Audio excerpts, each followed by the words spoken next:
Malam Bante, Namo Buddhaya. Izin bertanya. Dalam tuntunan parita, mengapa ada klasifikasi parita, misal parita untuk pindah rumah, buka usaha, dan lain-lain? Bukankah semua tergantung kama masing-masing? Dan apabila kita mau buka usaha, apa sebaiknya kita membaca parita yang buka usaha? Mohon pencerahannya Bante. Bapak dan Ibu, saudara-saudari sekalian, di dalam agama Buddha ini, selain kita berbicara tentang ajaran inti, tentu di dalam agama itu juga tidak lepas dari yang namanya tradisi. Tradisi itu adalah tata kebiasaan. Jadi seperti apa yang tadi Anda tanyakan, kenapa ada klasifikasi ini untuk buka usaha, pindah rumah, ya, kemudian untuk misalnya kelahiran, ya, dan lain-lain, ya, di sana ada kan. Kenapa ada klasifikasi begitu? Ini hanyalah bagian dari tradisi. Karena agama itu terus terang ada dua hal. Selain di dalamnya ada ajaran inti, tentu di sana juga ada yang namanya tradisi. Termasuk juga kita puja bakti. Ini juga tradisi turun-temurun. Hari Minggu kita ke wihara, ada yang hari Rabu ke wiharanya. Ini tata kebiasaan yang ada di masyarakat. Termasuk kita mengawali dengan nama Karapata misalnya. Ini juga bagian dari tradisi. Secara ajaran inti memang benar. Ya, setiap orang mewarisi karma masing-masing. Tetapi tidak ada salahnya ketika kita mengawali sebuah usaha, tentu tidak lepas karena kita punya keyakinan. Supaya kehendak baik bisa terwujud menjadi kenyataan, secara tradisi kita didekatkan kepada nilai-nilai kebajikan yang terkandung di dalam parita. Jadi apakah harus baca parita untuk buka usaha? Tentu di sini hukumnya bukan harus atau tidak harus. Ini kembali kepada kita punya tata kebiasaan. Kalau seandainya Anda mengawali usaha dengan baca parita, seperti apa yang ada di dalam parita suci, tidak sebuah masalah. Karena apa yang Anda baca itu pun adalah kebaikan.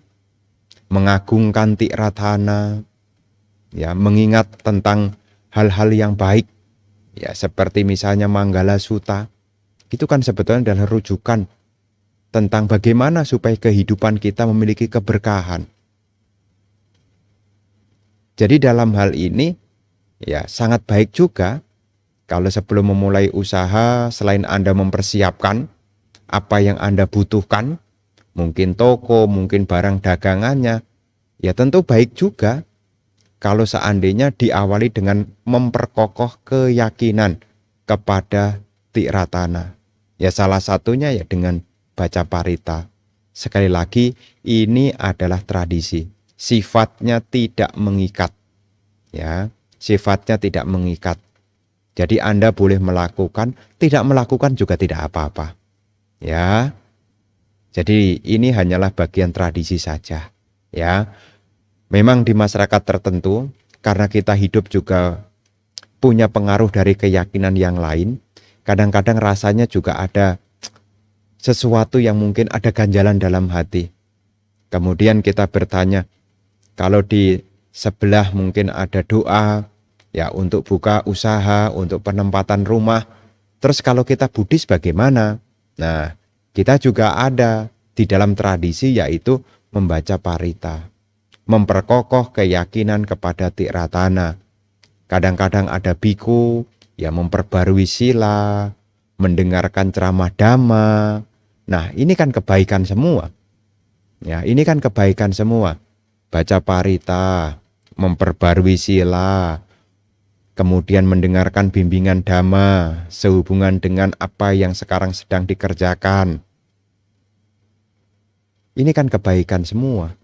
Tapi intinya Ibu Bapak, ya ini adalah tata kebiasaan masyarakat. Setiap tempat punya cara masing-masing. Disesuaikan aja, ya.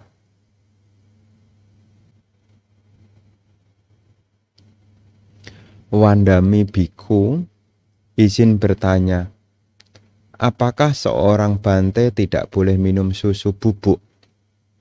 Dan kenapa Anda suaranya berbeda pagi tadi? Bapak dan Ibu, saudara-saudari sekalian, berkenaan dengan minum susu, di dalam tradisi Biku Theravada, tentu boleh minum susu asal tidak lewat tengah hari. Jadi kalau sebelum lewat tengah hari, ya dari pagi jam 7 sampai sebelum jam 12 intinya, ya boleh. Ya, tapi kalau sudah sore, malam apalagi ya tidak. Ya, ini adalah winaya di dalam biku tradisi Theravada.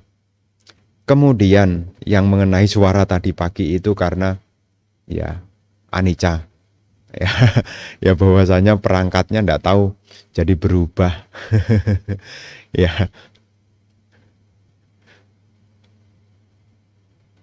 Namo Buddhaya Bante. Semoga Bante dalam keadaan sehat.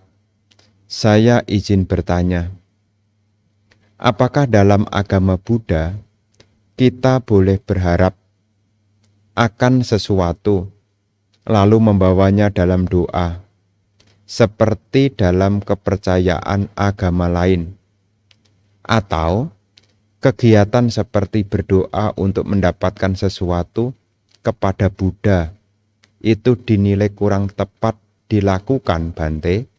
Mohon pencerahannya.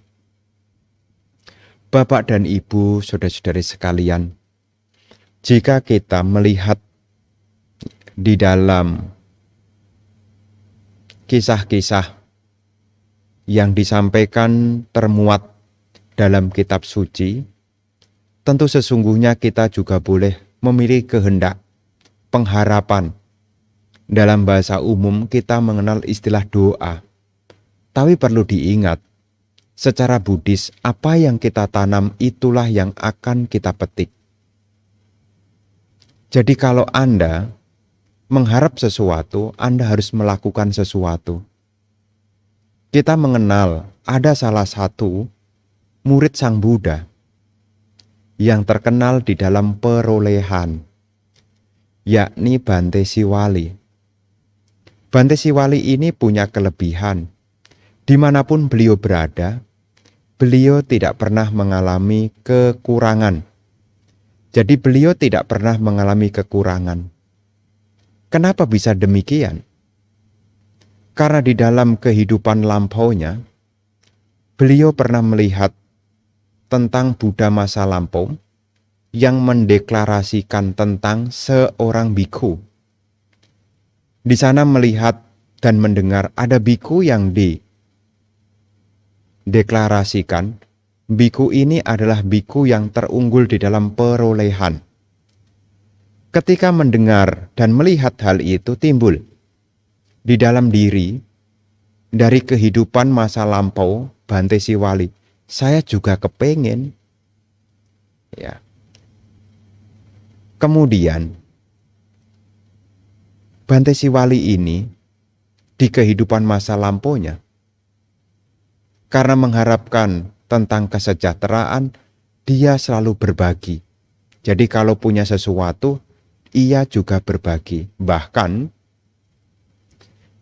di tempat-tempat tertentu, sebelum dia memakan makanan, kalau ada orang yang bisa diajak berbagi, maka dia berbagi dulu, barulah dia memakannya.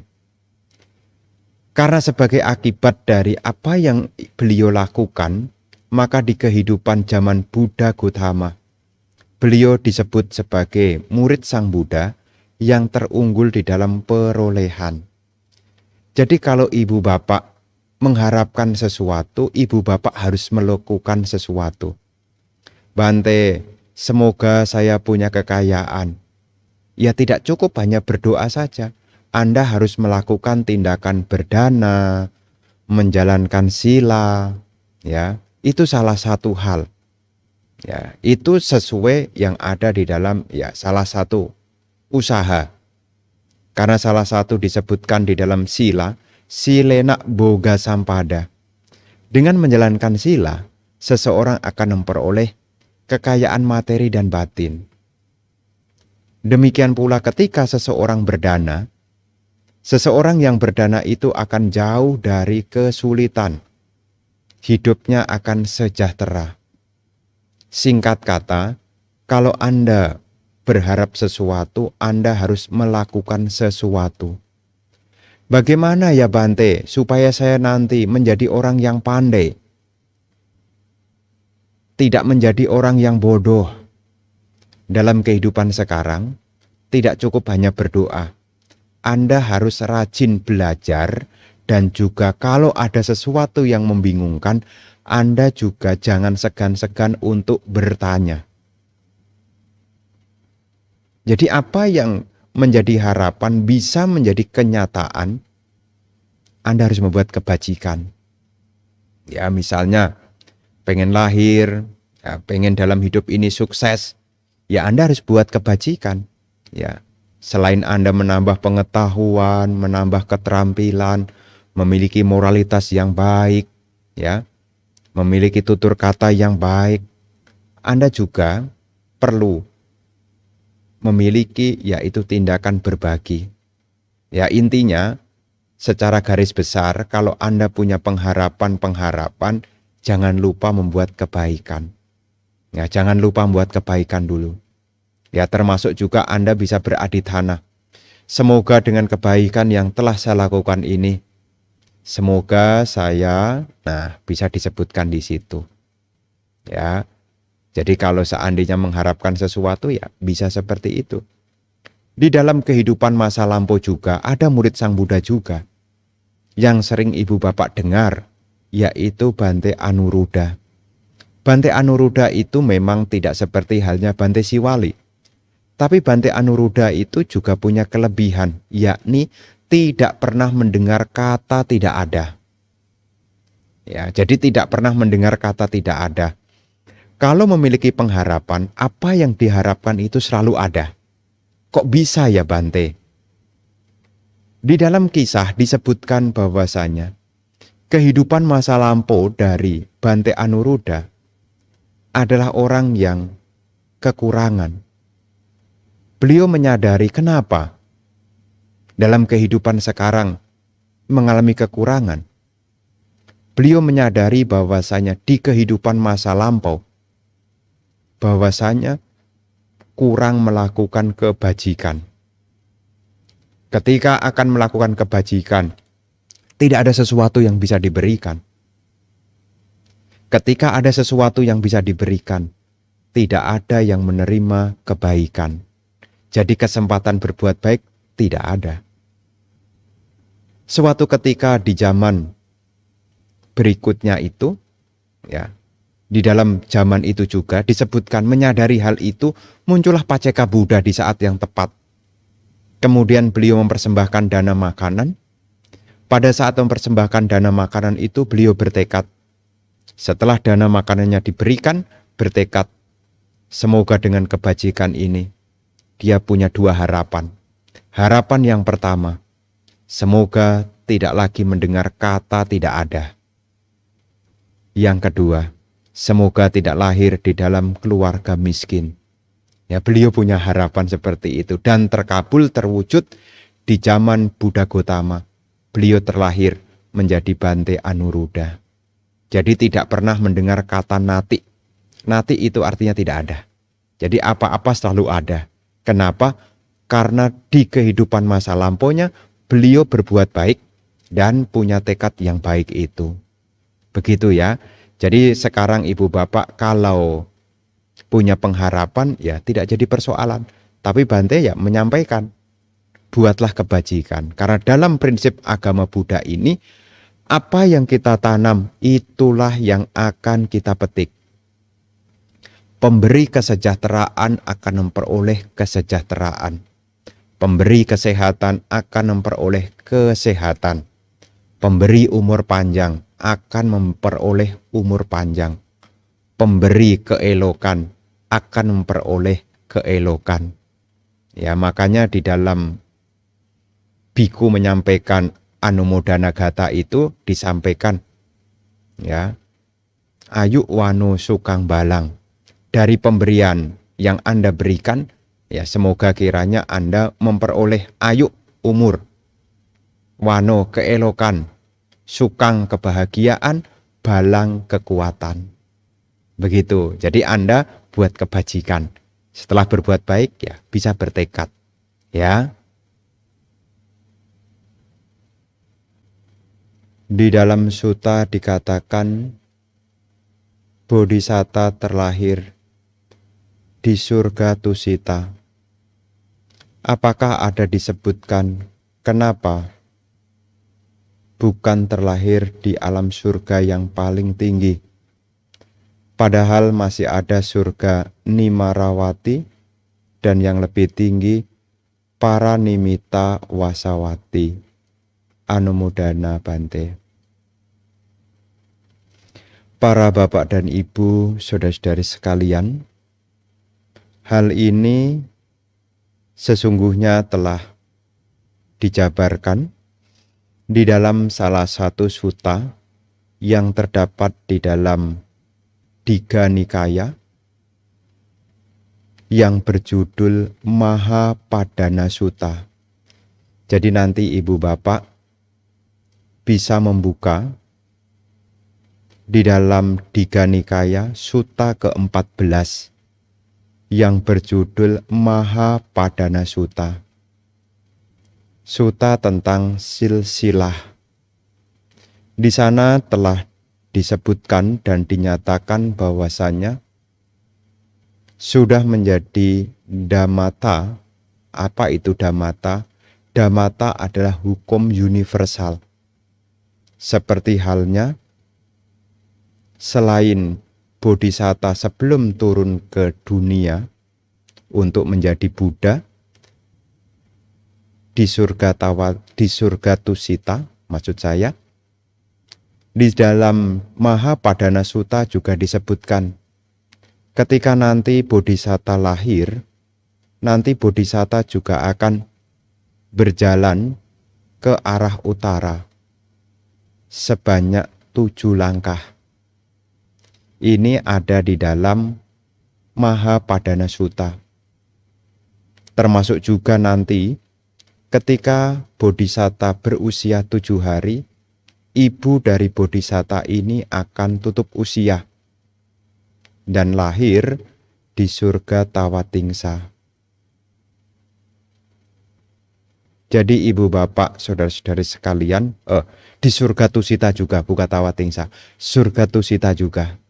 Jadi ibu bapak nanti bisa melihat ini disebut dengan dhammata. Jadi menyambung pertanyaan tadi, kenapa tidak di surga yang lebih tinggi? Karena ini sudah hukum universalnya. Setiap bodhisatta sebelum ia turun menjadi manusia sebagai kelahiran yang terakhirnya, ia akan terlahir di surga Tusita. Ya, ini ada di dalam, sekali lagi, dalam kitab suci yang berjudul Mahapadana Sutta. Ini bagian dari Digha Nikaya, sutta yang ke-14. Ya.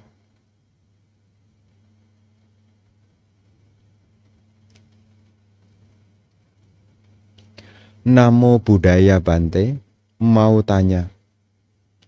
Meditasi meta kan bisa membawa ke jana. Jadi, kalau meditasi dengan kata seperti itu, menyebut Buddha terus-menerus dalam hati, juga bisa mencapai jana ya Bante. Terima kasih. Bapak dan Ibu, saudara-saudari sekalian, ada beberapa objek yang memang dinyatakan bisa mencapai jana. Tetapi di dalam Anapanasati itu juga bisa jana. Di dalam metta bhavana juga bisa sampai jana. Kemudian untuk Buddhanusati itu tidak sampai jana full. Artinya upacara samadhi. Tidak sampai pada appanna samadhi. Kenapa metta bhavana itu bisa mencapai jana secara apanya?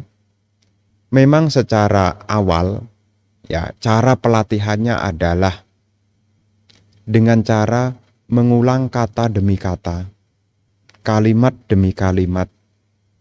Tetapi setelah berkembang, kata ini sudah tidak perlu lagi dimunculkan.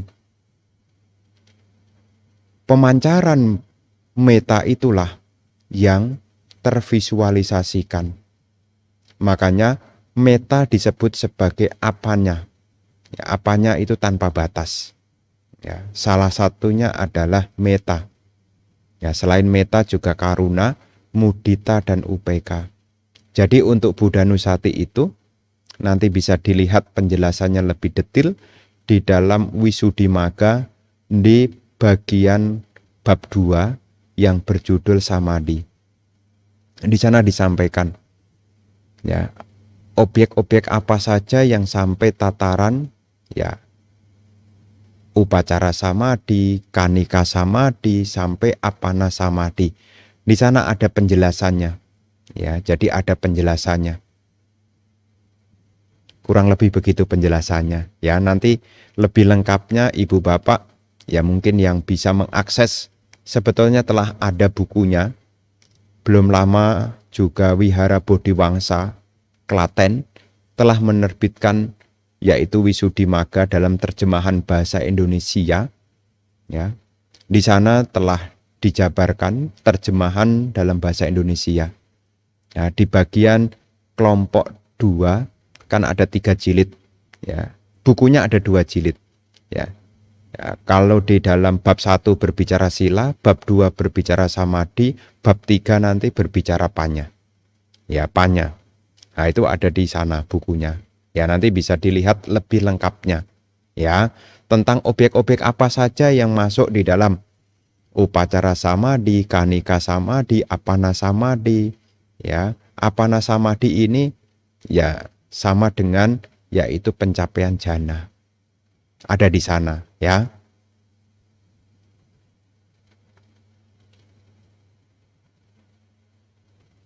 Namo Buddhaya Bante. Mau tanya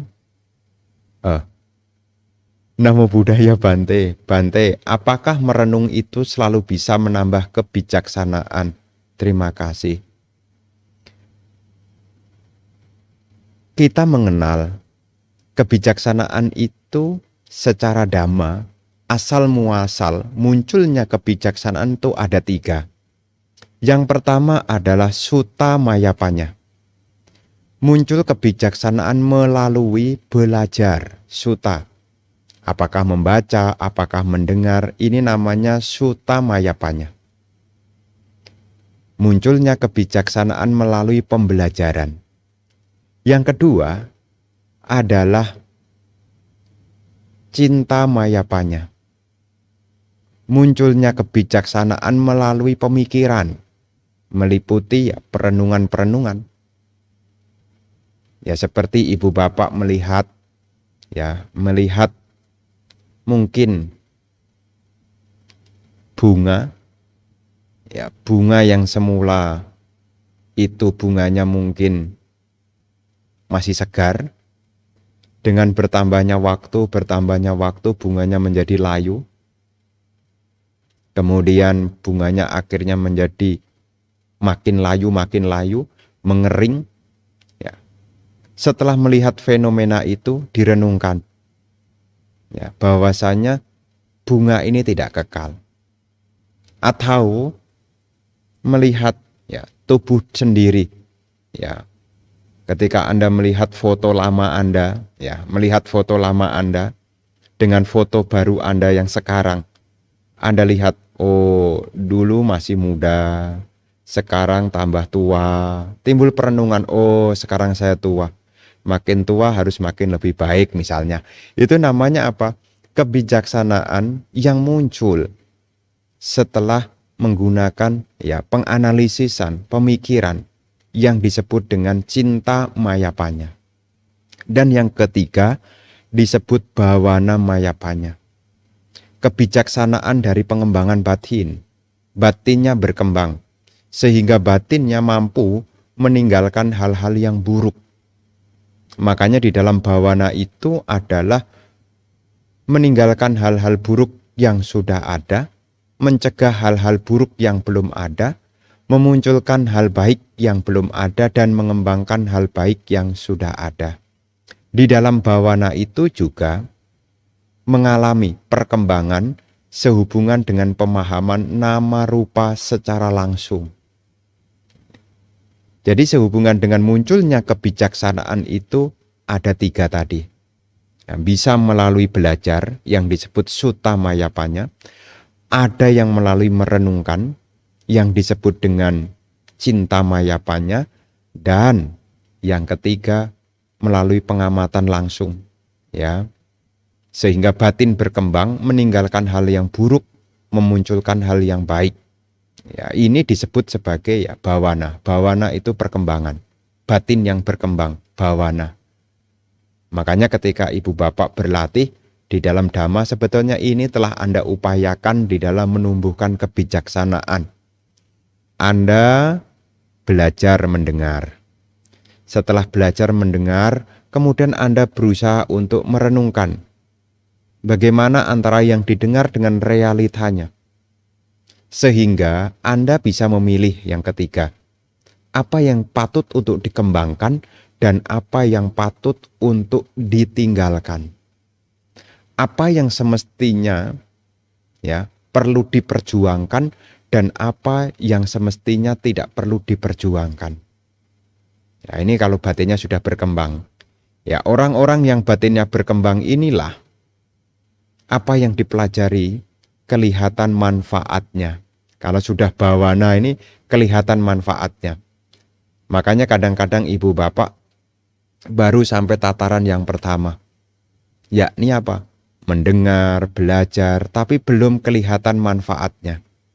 Tapi setelah sampai apa yang Anda pelajari itu merubah cara berpikir Anda, merubah cara perilaku Anda, sehingga Anda mampu meninggalkan keburukan, serta mampu memunculkan kebaikan, itulah yang kita sebut dengan peristilahan bawana.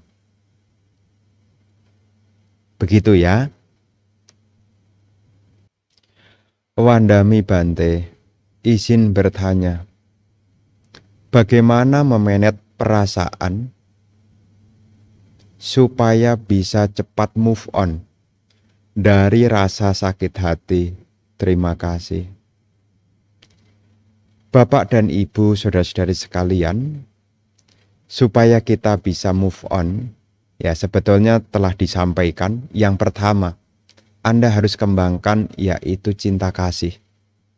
Cinta kasih itu adalah berpengharapan baik kepada diri sendiri.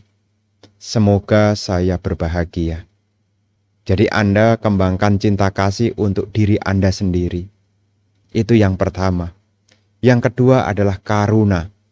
Ya, karuna.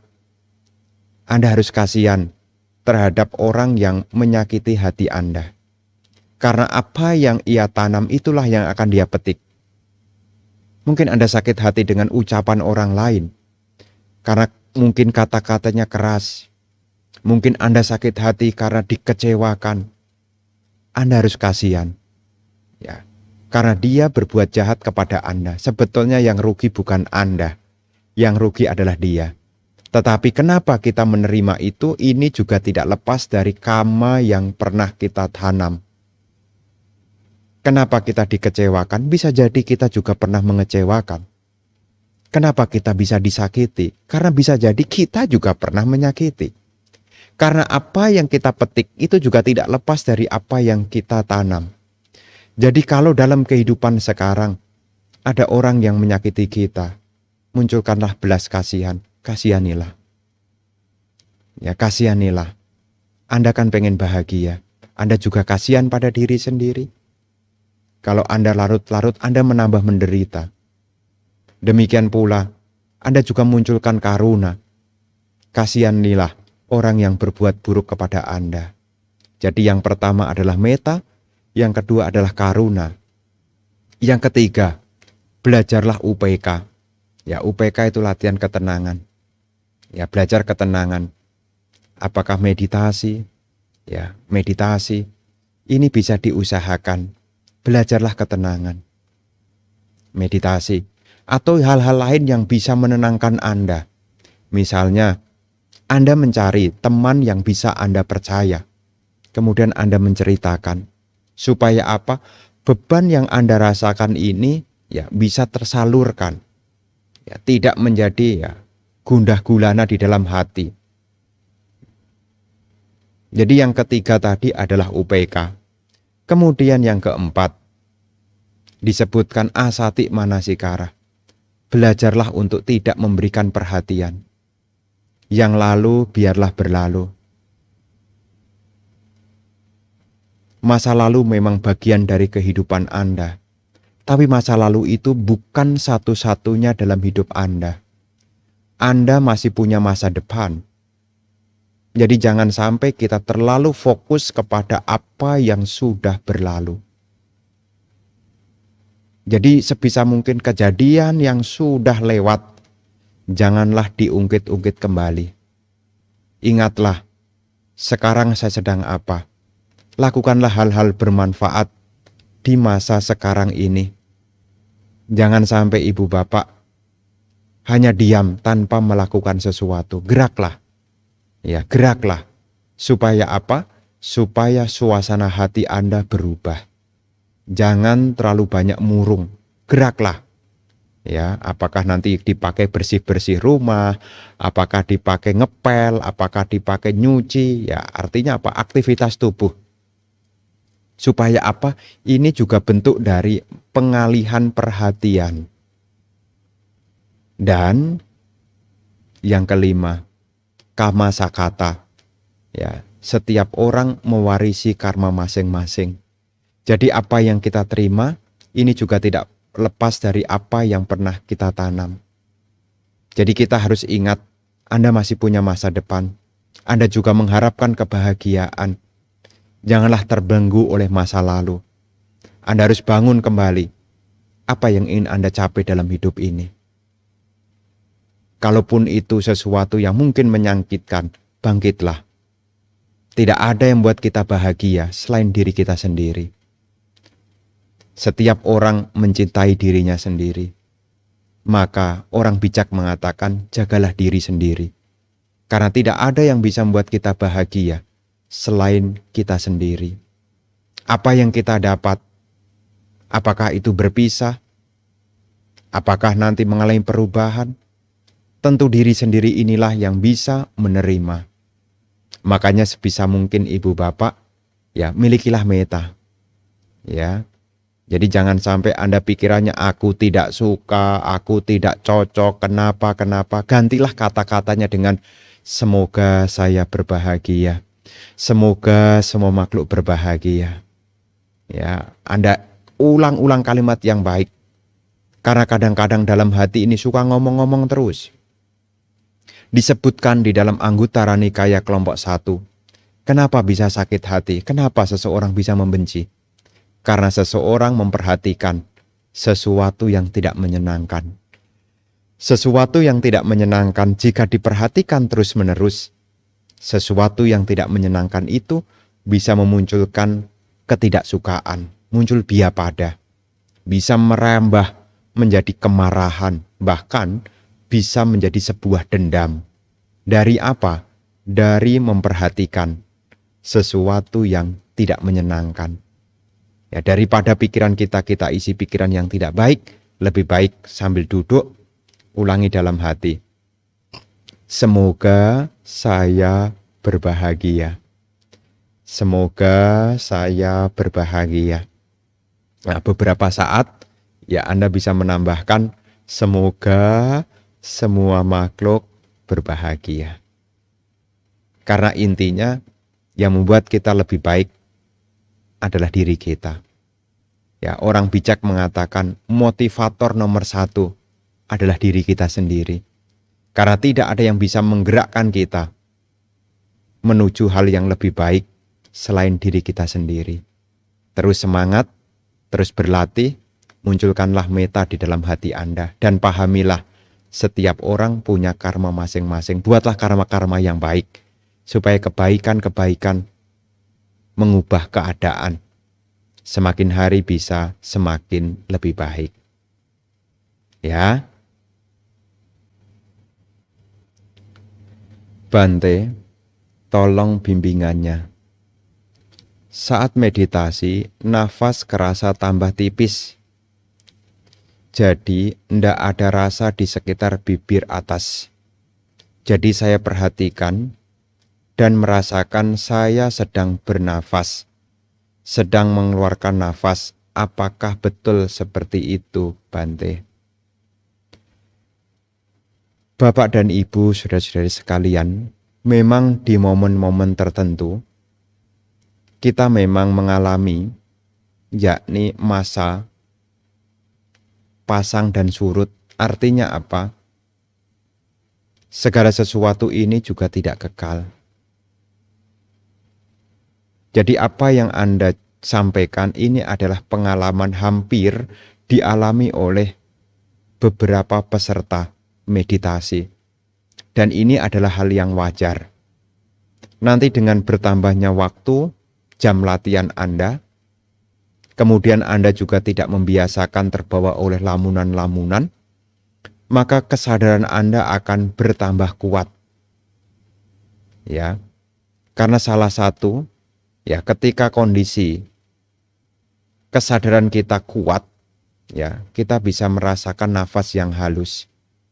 Dan makin halus itu mengajarkan kita juga supaya kesadaran kita juga makin meningkat. Karena kalau nafasnya kasar terus, ya kesadarannya hanya sampai batas itu. Tapi dengan adanya pengalaman seperti yang tadi disampaikan, nafas halus mulai muncul. Nah, ini kan membantu mengasah kita, supaya kita juga mengenali kesadaran kita mampu menganalisis tidak hanya yang kasar. Seperti yang Anda sampaikan, Anda hanya menyadari. Masuk, keluar, yang alami. Ya, ini sudah sesuai. Ya, nanti dengan latihan, intinya jam terbang harus diupayakan terus. Ya, makin sering ya makin bagus. Ya, makin sering, makin bagus. Karena sebuah keterampilan itu kuncinya adalah pembiasaan. Ya. Jadi sebuah keberhasilan itu kan kuncinya adalah pengulangan. Ya. Jadi skill itu ya bisa ada karena kita rajin pengulangan. Makanya dikatakan repetition is mother of skill. Keterampilan apapun itu butuh pengulangan. Jadi skill ini adalah ya ibunya dari sebuah keterampilan. Ya, termasuk ya meditasi ini juga keterampilan juga. Makanya butuh sering latihan, ya. Sering latihan, maka banyak pengalaman yang akan dialami. Ya, termasuk ya kita akan makin berkembang memahami nama dan rupa. Memahami tentang wedana, sanya, sangkara, winyana, ya bisa kita pahami. Sehubungan dengan yang disebut manusia ini hanyalah perpaduan dari berbagai unsur pembentuk. Dan apapun yang tersusun dari berbagai faktor pembentuk, ini semua juga tidak ada yang kekal. Nanti dengan berjalannya waktu, pemahaman ini juga akan muncul juga. Ya.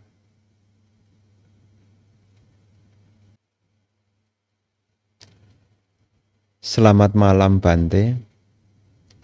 Kalau berpengharapan ingin lahir jadi manusia supaya bisa semakin mengikis kilesa, apa ujungnya nanti bisa lahir ke nirwana? Apa jadinya malah memperpanjang kelahiran kembali? Terima kasih. Bapak dan Ibu, saudara-saudari sekalian, jika ibu bapak berpengharapan ingin lahir sebagai manusia, apa yang harus dilakukan? Yakni memiliki sila. Ya, sila itu adalah dasar dari manusia yang sesungguhnya.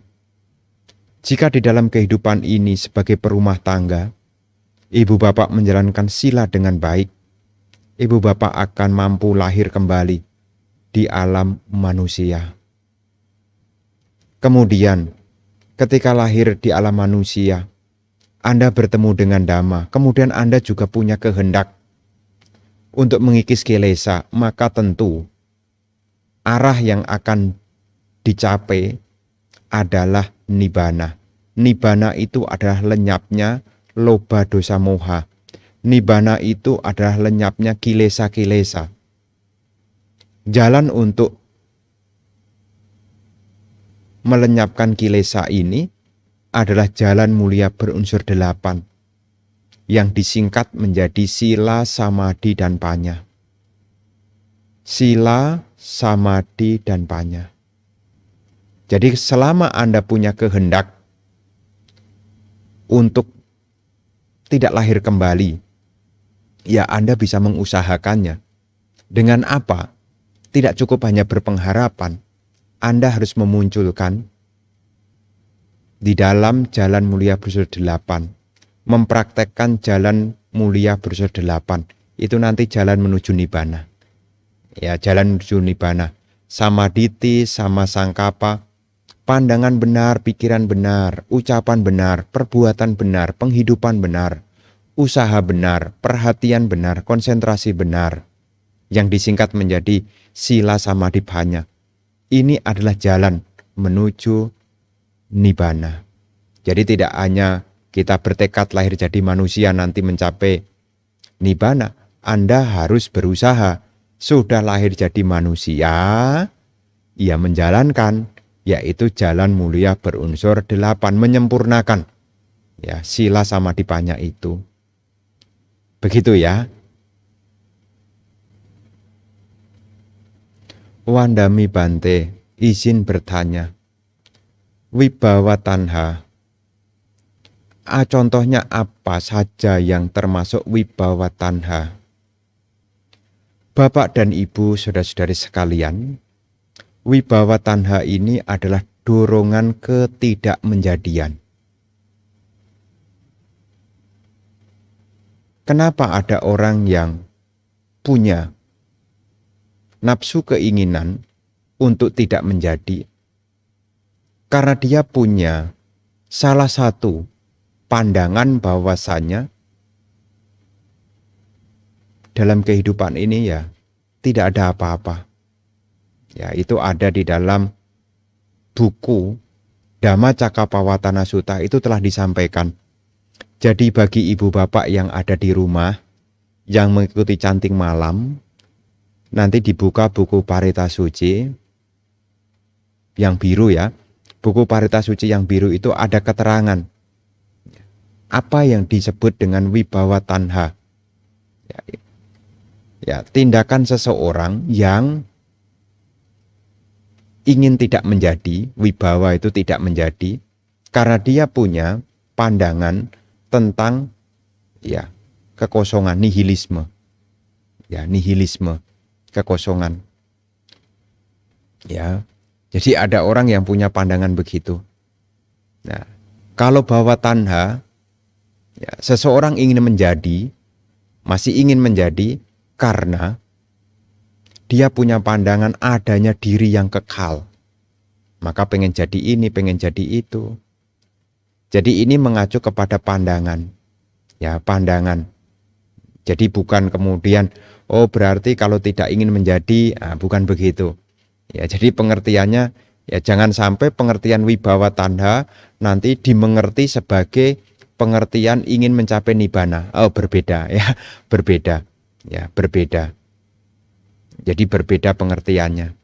Oh Bante, kalau saya tidak ingin menjadi nanti kan pengertiannya sama, tidak ingin lahir kembali. Nah, ini beda pandangan lagi. Ya, jadi untuk mendengarkan sesuatu, coba renungkan lagi. Ya, renungkan lagi. Ya. Karena ada di dalam zaman Sang Buddha itu, ya di zaman Sang Buddha itu ada dua pandangan. Ya. Ada namanya pandangan tentang diri yang kekal, dan juga ada pandangan bahwasanya ya tidak ada diri. Tapi jangan sampai tidak ada diri nanti pengertiannya adalah anatta. Ya beda lagi.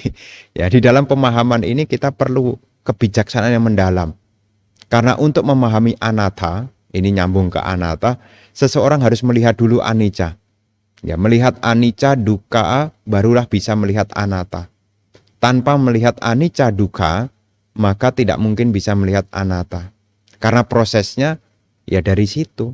Itu ada juga lanjutan dari khotbah Dhammacakkappavattana Sutta yang berjudul adalah Anatta Lakkhana Sutta. Nah, nanti dibaca di buku Parita Suci. Ya, nanti Anda baca dulu supaya Anda memahami. Ya, bagi yang belum memiliki buku Parita Suci, nanti bisa menuliskan nama dan alamat ya ke nomor WA yang ada di running text. Ya, nomor Mas Jumar. Ya, nanti Ibu Bapak bisa mengirimkan nama dan alamat ya supaya ya bukunya bisa dikirim ke rumah masing-masing. Ya, kemudian ya kalau punya buku Parita Suci, paritanya dibaca ya. Ya jangan hanya disimpan ya supaya tahu. Ya. Jadi contohnya apa? Ini urusannya dengan pandangan Bapak Ibu. Ya, pandangan. Ya. Jadi urusannya dengan pandangan. Beberapa orang yang tidak ingin menjadi, salah satunya adalah ya ada orang yang ingin mengakhiri kehidupannya. Ya, dia tidak mau menjadi. Kenapa? Karena dia punya anggapan kehidupan ini kosong. Daripada menderita, nah malah dia melakukan usaha mengakhiri kehidupan. Lahir lagi, masih ada noda-noda batin, masih ada kilesa. Meskipun dia tidak ingin menjadi, ya tetap menjadi, masih ada kilesa. Jadi pandangan ini menyebabkan kelahiran berulang.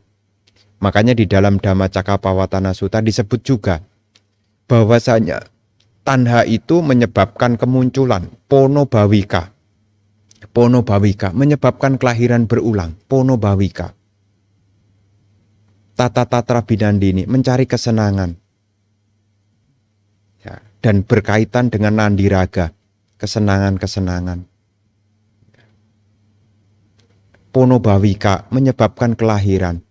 Seseorang yang punya anggapan tentang kehidupan ini ya hanyalah ya kosong, tidak ada apa-apa, tanpa disertai dengan pandangan benar, ya ini bisa menyebabkan lahir kembali. Ya. Tapi secara dhamma bagaimana Bante? Supaya kita tidak lahir kembali. Ya kita harus memiliki pandangan benar, pikiran benar, ucapan benar, perbuatan benar, penghidupan benar, usaha benar, perhatian benar. Ya, konsentrasi benar itu diupayakan, bukan semata-mata urusan pandangan, tapi disertai sebuah tindakan. Kalau Anda punya pikiran baik, ucapan baik, dan Anda mengembangkan diri dalam vipassana, Anda melihat tidak ada diri yang kekal, semua adalah anicca. Sesuatu yang anicca adalah dukkha. Sesuatu yang anicca dukkha ini adalah anatta, bebas dari kemelekhatan. Nah, karena semua telah kita tinggalkan, bebas dari kemelekhatan, maka syarat untuk kelahiran kembali tidak ada.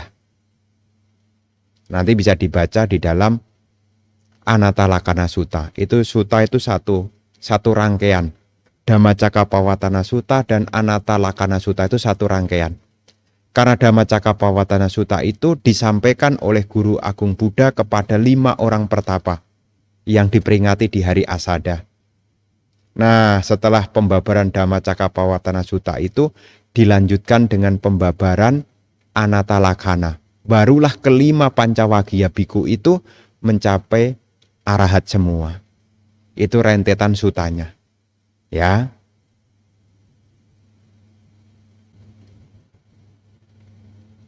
Selamat malam Bante. Bante, bagaimana hadapin orang tua yang keras kepala? Awal saya selalu bilang harus sabar. Sekarang orang tua tinggal sebelah. Sekarang saya sudah nyerah karena mama susah dibilangin. Contohnya, ya sudah dibilangin jangan sering-sering ke dokter sama ke puskesmas karena bahaya menyeberang jalan, banyak mobil. Tapi beliau nggak mau dengar, tetap pergi tiap minggu sekali.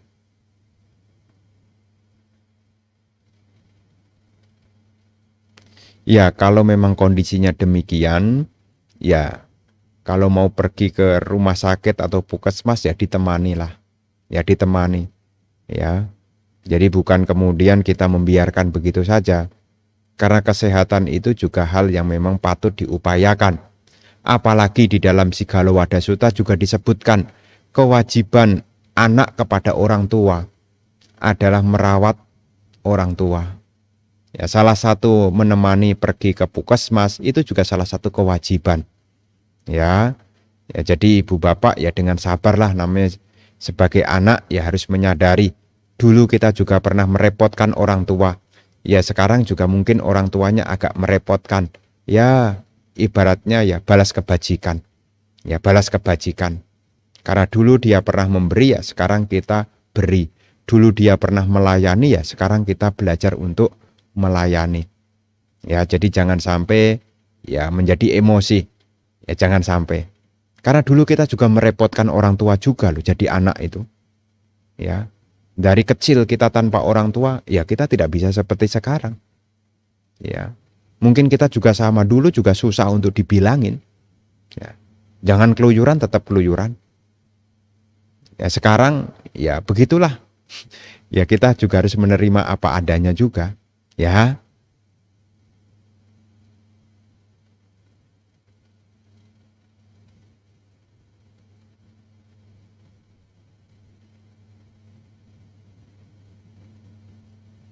Selamat malam Bante, Anumodana Bante.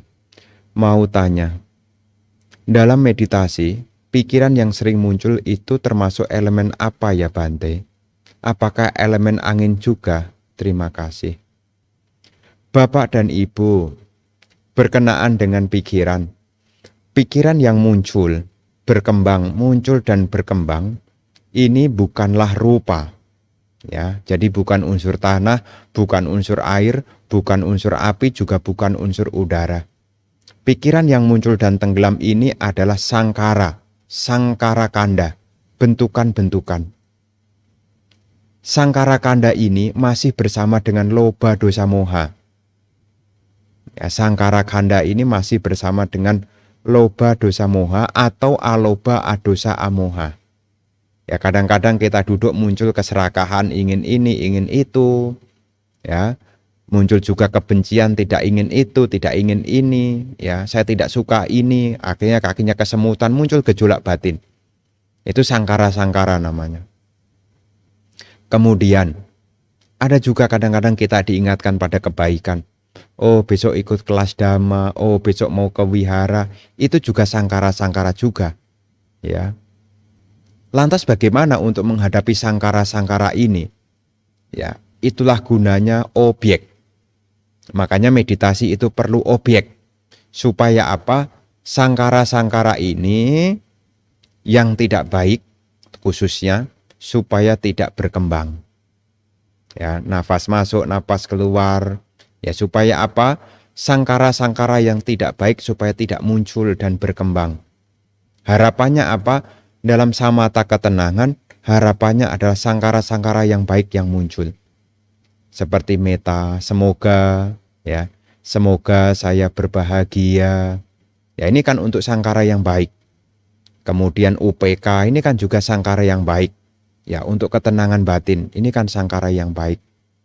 Jadi apa yang Anda alami sehubungan dengan fenomena pikiran yang muncul tenggelam, ya, silih berganti yang dalam bahasa umum kadang-kadang ngomong ini, ya, itu tidak lain adalah sangkara-sangkara yang timbul tenggelam. Makanya di dalam meditasi ini juga perlu yang namanya objek, supaya kita tidak terbawa oleh omong-omongan dalam pikiran itu. Begitu ya.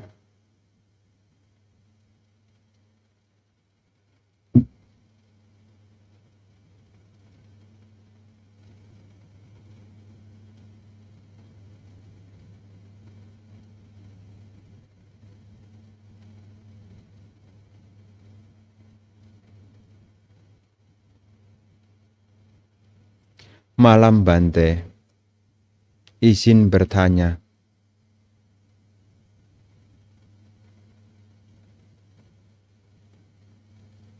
Bagaimana cara untuk menekan emosi yang tiba-tiba naik setelah mendengar kabar buruk atau merugikan?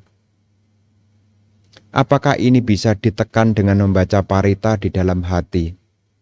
Atau ada cara lain? Terima kasih.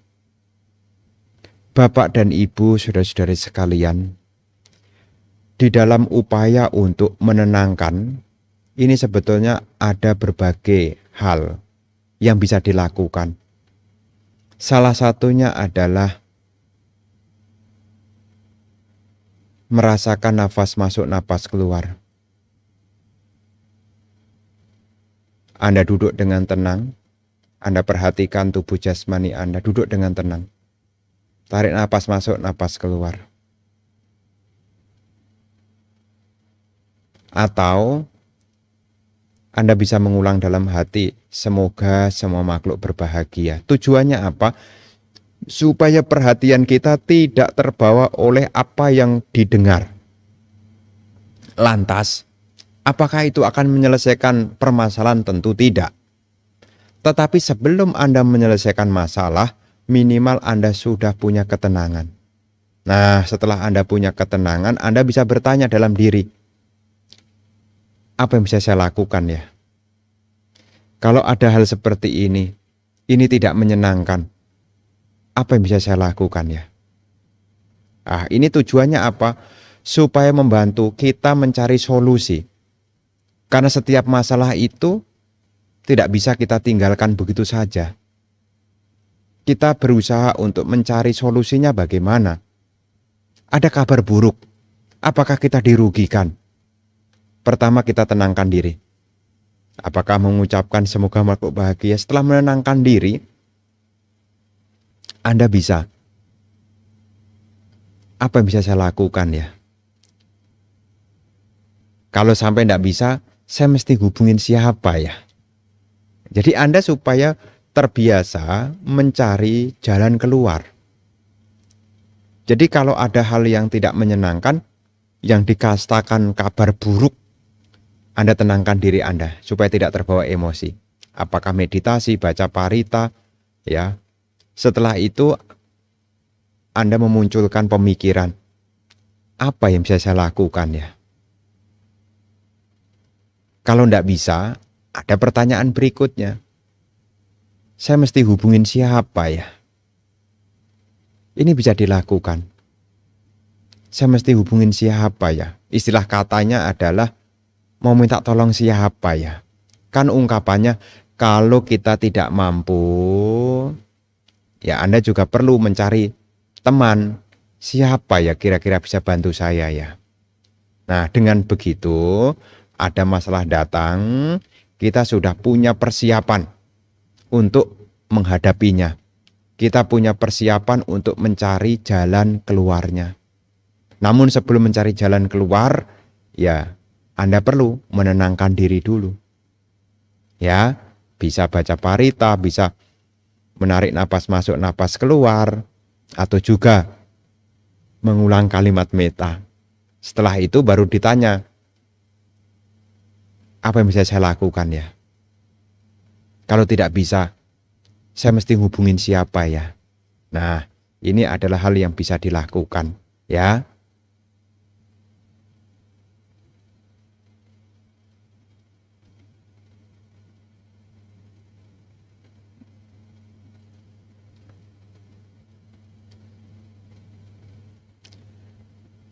Namo Buddhaya Bante, mau tanya. Kalau dalam berbuat baik kita beradi tanah. Semoga perbuatan baik ini semoga bla bla bla. Apakah tidak melekat atas perbuatan baik yang kita lakukan? Lanjutan, saya paham perumah tangga butuh berkah atas perbuatan baik untuk melanjutkan hidup. Tapi bagaimana sikap kita seharusnya agar tidak melekat? Anumodana, terima kasih Bante. Bapak dan Ibu, saudara-saudari sekalian, di dalam peristilahan itu ada yang disebut yakni ya 3 hal. Ada yang namanya hina dana. Hina dana ini bukan artinya hina itu jelek ya. Tetapi hina dana itu adalah berdana untuk memperoleh di dalam kehidupan sekarang.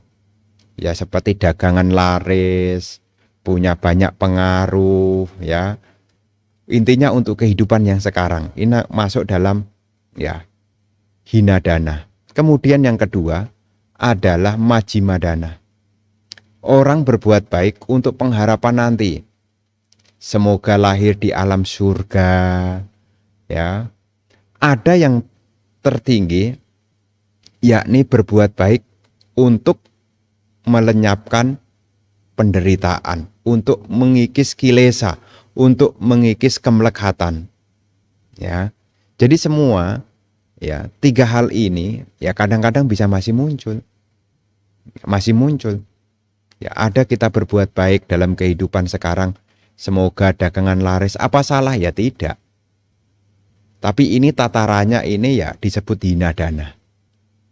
Ya, kemudian kita berbuat baik. Semoga lahir di alam surga. Ikut menengah ini. Ya, tujuan menengah. Ya. Kemudian yang ketiga yakni untuk perolehan lenyapnya loba dosa moha, kemelekatan. Jadi Anda berbuat baik, ya ada waktunya Anda ya bisa menggunakan untuk ya melepas. Artinya apa? Ya semoga kebajikan yang saya lakukan ini ya semoga terbebas dari kemelekatan. Makanya Anda berdana. Berdana itu kan melepas. Ya, melepas. Jadi nanti ya kembali kepada pilihan masing-masing.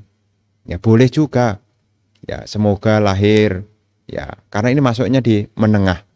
Ya majima. Ya.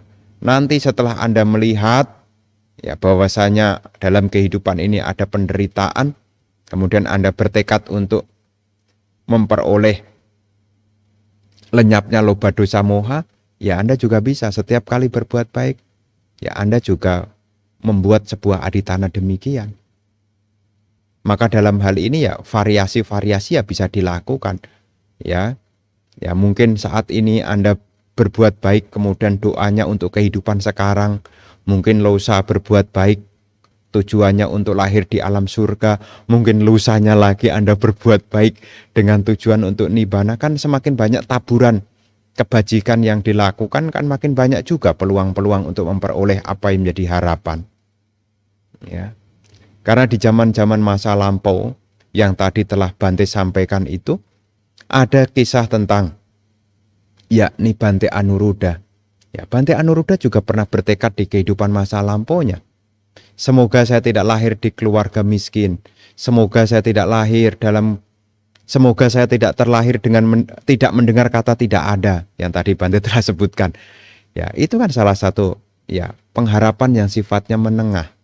Ya, nanti untuk kelahiran yang berikutnya. Ya. Itu kan ada. Jadi dalam hal ini ya idealisme itu ada, tapi juga harus disesuaikan dengan kondisi juga. Ya, idealisme itu ada. Tapi dalam kondisi ya yang nyata juga harus disesuaikan. Idealismenya kita ya mencapai nibbana, idealismenya itu. Jadi biku ya idealismenya ya mencapai nibbana. Tapi apakah nanti yang didapat sama persis? Ya tergantung dari parami usaha yang didapat. Ketika menjadi biku, memang cita-citanya untuk memperoleh nibbana. Tapi di sisi lain, menjadi biku juga berbagi. Ada kebutuhan paca yang didapat dari umat berbagi dengan yang lain. Juga melakukan dana juga. Buah dari dana itu apa? Hidupnya sejahtera kalau lahir kembali. Jadi bisa dilakukan. Apa yang kita tanam, itulah yang akan kita petik. Ya, ada guru yang menyebutkan, kalau bertekad, tekadlah yang tinggi. Nanti yang bawah-bawah akan dapat. Ya disebutkan begitu. Ya, Anda berdana, menjalankan sila, ya, meditasi, tekadnya yang tinggi saja. Ya, semoga kebajikan yang saya lakukan ini mengkondisikan lenyapnya loba dosa moha. Ya, ada guru yang menyampaikan begitu. Ya, semoga kebajikan yang saya lakukan ini demi tamatnya segala penderitaan. Tapi dari buah yang ia tanam, dari praktek dana, sila, bawana, kalau seandainya dalam hidup ini dia belum mencapai kesucian, dia lahir kembali sebagai manusia. Karena dalam hidup ini dia berdana, dia tidak akan mengalami kekurangan. Jadi di dalam apa yang pernah Bante dengar, yakni salah satu guru, saya tidak menyebut nama, kalaupun kita berharap, berharaplah yang tinggi, yakni pencapaian nibbana. Untuk yang lain-lain, ya nanti bisa diperoleh juga. Selama dana, sila, bawana dikembangkan, maka keberkahan akan menyertai kita. Ada juga yang bertekad juga, ya semoga saya dimanapun berada, semoga saya ketemu dengan orang-orang yang bijaksana, dijauhkan dari orang-orang yang bodoh. Ada juga yang bertekad demikian. Kenapa? Karena kalau sampai bertemu dengan teman-teman yang bodoh, dia bisa melakukan kejahatan-kejahatan. Makanya dia bertekad, ya semoga dengan kebajikan yang saya lakukan ini, saya tidak ketemu dengan orang-orang yang bodoh. Semoga saya senantiasa ketemu dengan orang-orang yang bijak. Karena orang yang bijak akan menuntun kepada kesucian, bukan pada keburukan. Ini variasi-variasi yang mungkin ibu bapak juga pernah dengar, bermacam-macam. Intinya apa? Kebajikan perlu dilakukan. Dan kalau bertekad, ya kembali dengan kehendak kita masing-masing. Tadi Bante mengutip, ada salah satu guru menyebut, kalaupun bertekad, tekadlah yang paling tinggi. Supaya ya yang bawah-bawah dapat juga.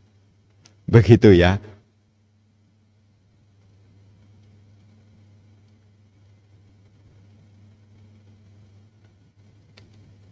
Bante, apakah perumah tangga bisa mencapai nibbana? Semua perumah tangga bisa mencapai nibbana selama perumah tangga itu tidak melakukan, yakni garuka kama. Ya, garuka kama. Apa itu garuka kama? Membunuh ibu kandung, ayah kandung, membunuh arahat, melukai Buddha, memecah belah sangga. Ya kan ada 5. Selama 5 aku salah garuka kama ini tidak dilakukan, maka sebetulnya peluang untuk mencapai nibbana terbuka. Tapi kalau seandainya dalam kehidupan ini dia melakukan salah satu dari 5 garuka kama ini, ya pintu kesucian tertutup, tidak bisa. Ya, jadi selama tidak melakukan aku salah garuka kama, maka dalam kehidupan sekarang siapapun punya kesempatan untuk mencapai nibbana.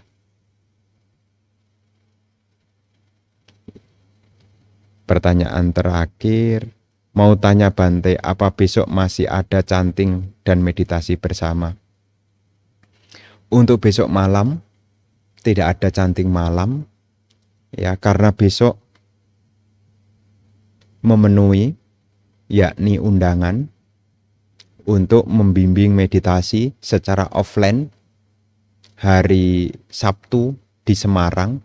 Jadi besok siang akan melakukan perjalanan ke Semarang.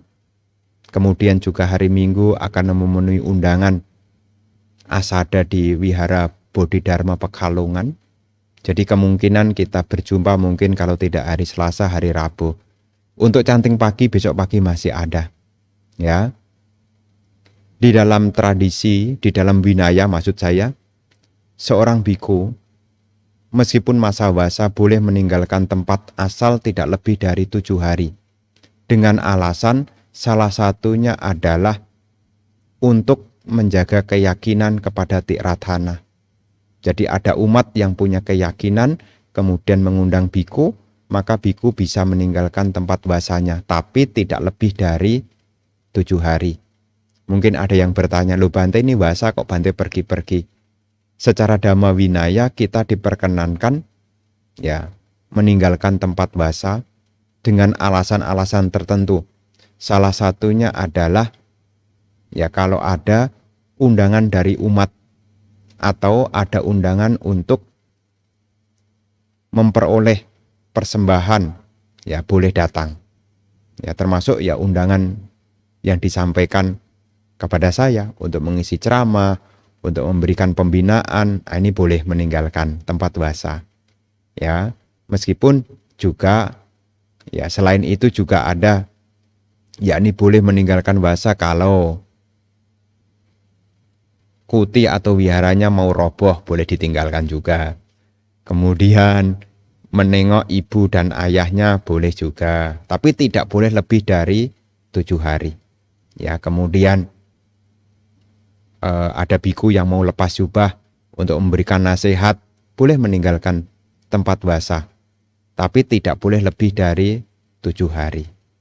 Ya, mungkin ada yang bertanya begitu. Bapak dan Ibu saudara-saudari sekalian, ya terima kasih atas kebersamaannya. Nanti kita berjumpa lagi.